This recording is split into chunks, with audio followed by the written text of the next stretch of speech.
Ça, je vous ai dit que c'est des bonnes nouvelles parce que tous les jours qui passent, il y a des bonnes nouvelles.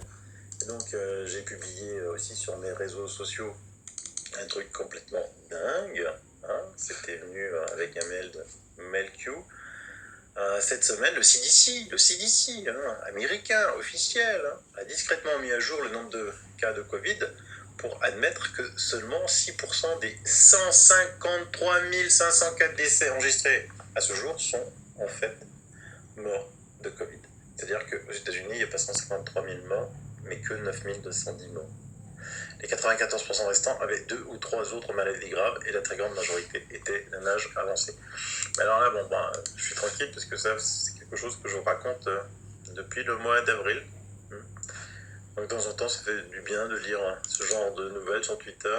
On dit, tiens, les médias collabos et racoleurs retournent leur veste. Ils disent maintenant ce que Sylvain Autrota martèle depuis le début du lockdown. À ce moment-là, ils ont préféré le piétiner et le traîner dans le bout. Merci à tous les lanceurs d'alerte. Merci à toi, Chirel Benyamin, d'avoir fait ce tweet. C'est vraiment très sympa. Bah oui, parce qu'Internet a de la mémoire et vous pouvez retrouver tout ce que je dis depuis le début de cette pandémie, sauf, hélas, les 9 ou 10, je sais plus, vidéos censurées que YouTube a supprimées. Et ben voilà, c'est la triste vérité, mais triste vérité que l'on retrouve tous les jours. Hein. Donc effectivement, le CDC a dit ça, et je vous mets tous les liens, c'est le Centers for Disease Control and Prevention, c'est vraiment l'organisme d'État, c'est pas Radio Mickey qui vous raconte des histoires. Hein. Les conditions d'être contribuant décès liés à la maladie à coronavirus 2019 par groupe d'âge et des États aux États-Unis. Et donc ils ont publié ça bien évidemment discrètement. Et donc les décès excessifs associés au Covid-19, des comptes provisoires des décès, vous pouvez tout lire. Et donc là, le tableau 3 montre que les types de problèmes de santé et les causes contributives mentionnées en conjonction avec les décès liés à la maladie à coronavirus. Donc pour 6% des décès, le Covid-19 était la seule cause mentionnée. Seule cause pour les décès avec des conditions des causes en plus du Covid. En moyenne, il y avait 2,6 conditions ou causes supplémentaires par décès. Le nombre de décès pour chaque condition cause est indiqué. Donc on ne meurt pas à cause du Covid, mais on meurt avec le Covid. Ce que je vous dis depuis le mois d'avril. En me faisant pas mal insulter, faut le dire, de tous les côtés. Mais bon, c'est pas grave, je suis pas là pour faire le beau, faire plaisir à quelqu'un. Et donc, Del Big Tree qui dit sur son Twitter, si vous êtes choqué d'entendre que le CDC admet que seulement 9 210 personnes sont mortes de Covid-19 alors que le reste était attribué à des conditions médicales graves, alors vous n'avavez clairement pas regardé ma mission The High Wire au cours des 6 derniers mois, parce que lui aussi, évidemment, disait la même chose. Je ne suis pas un devin, je fais juste lire les informations comme d'autres lanceurs d'alerte. Du reste, regardez, en Italie, j'ai traduit, je vous mets les liens une fois de plus dans les descriptifs de l'émission. Ils sont morts, mais ils étaient déjà guéris, comptés comme victimes du Covid. Alors, le nombre de décès, 11, parce qu'il y a eu 11 décès en Vénétie, tout le monde a dit oh là là, cluster en Vénétie, le mercredi 26 août.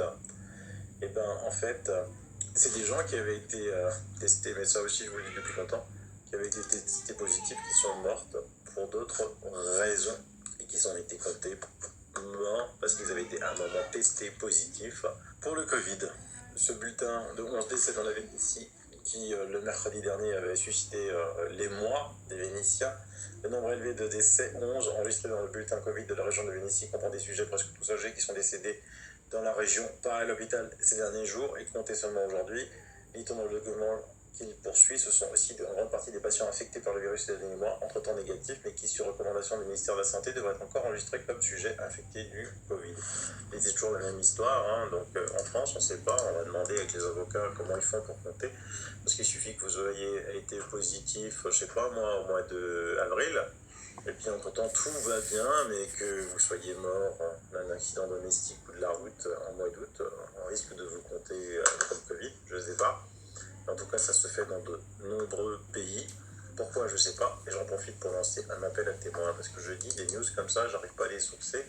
Une dame dont la maman est décédée d'un cancer a reçu la mention Covid-19 sur l'acte de décès. Cette dame a signalé que ce n'était pas le cas et on lui a répondu que lorsqu'une personne meurt dans un hôpital de maladies graves, Exemple cancer, la mort est signalée comme étant du Covid-19.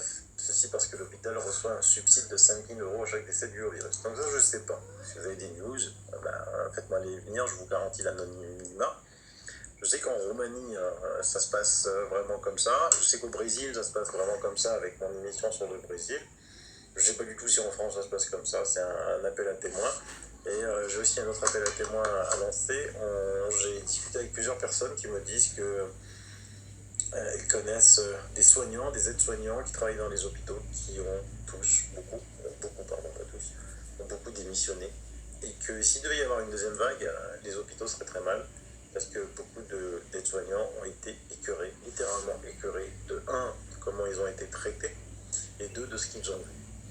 Donc je ne sais pas si c'est vrai ou pas. Néanmoins, je reçois encore des témoignages comme ça de gens que je connais. Une amie biologiste au CHR de Lille m'a informé aujourd'hui, dimanche 30 août, qu'il n'y avait aucun malade de Covid, ni dans les services, ni en réa. Elle m'a également dit que de plus en plus de médecins étaient mécontents de ce qu'il se passait, bien cordialement. Ça, c'est sympa. Je ne connaissais pas cette expression, c'est sympa. Vous avez aussi... on fait souvent les titres. En Italie, on avait fait un titre sur un jeune de 17 ans qui présentait des symptômes très similaires pour le Covid et qui dit « Ah, ça y est, les jeunes meurent du Covid. Il y avait des grands titres dans les journaux partout. Et en fait, ce jeune de 17 ans est mort de leptospirose. Donc en fait, je ne savais pas ce que c'était. C'est causé par des bactéries pathogènes telles que la Leptospira interrogans. Celle-ci se maintient assez facilement dans le milieu extérieur, par exemple l'eau douce. Vous savez, pendant l'été, les jeunes se baignent dans des lacs, dans des gravières, sol boueux, qui favorisent la contamination. L'incubation dure en moyenne de 4 à 14 jours. Nombreuses formes cliniques allant du syndrome grippal à l'atteinte multiviscérale. Donc voilà, ce jeune est mort de lepto. Et on l'a compté comme Covid en continuant, en faisant peur aux gens. Et j'ai des gens qui disent, nous, dans les hôpitaux, on voit des journalistes tourner, ils sont assez quand même déçus qu'on ne leur montre pas des salles de réa pleines. Je vous l'ai déjà dit, ces médias fake news ne vivent que par la peur. Plus ils insufflent la peur, plus ils gagnent en publicité.